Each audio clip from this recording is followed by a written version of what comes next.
আসসালামু আলাইকুম। আমি একটি হাদিস বলবো। আমার নাম উমরা খাতুন। চুপ থাকার ফজিলত। রাসূলুল্লাহ সাল্লাল্লাহু আলাইহি সাল্লাম বলেন, যে চুপ থাকছে সে নাজাত পেয়েছে। রাসূলুল্লাহ সাল্লাল্লাহু আলাইহি সাল্লাম আর বলেছেন, যে তার জবান ও যৌন জীবনের জামিন হতে পারবে, আমি তার জান্নাতের জামিন হব। রাসূলুল্লাহ সাল্লাল্লাহু আলাইহি সাল্লাম বলেন, জিহ্বা মানুষের অধিকাংশ পাপের মূল। রাসূলুল্লাহ সাল্লাল্লাহু আলাইহি সাল্লাম বলেন, চুপ থাকা একটি ইবাদত। চুপ থাকা হলো আমলের সৌন্দর্য ও জাহেলের পর্দা।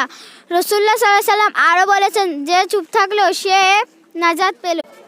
কোনো এক সাহাবী বলেছেন, চুপ থাকার জন্য আমি কখনো লজ্জিত হইনি, বরং কথা বলার কারণে অনেকবার লজ্জিত হয়েছি। হে রাব্বুল আলামিন, উক্ত কথাগুলো মাথায় রেখে আমাদের সকলকে নেক আমল করার তৌফিক দান করুন, যেন চুপ থেকে আমরা একটা পরিশ্রমীহীন ইবাদতে শামিল হতে পারি।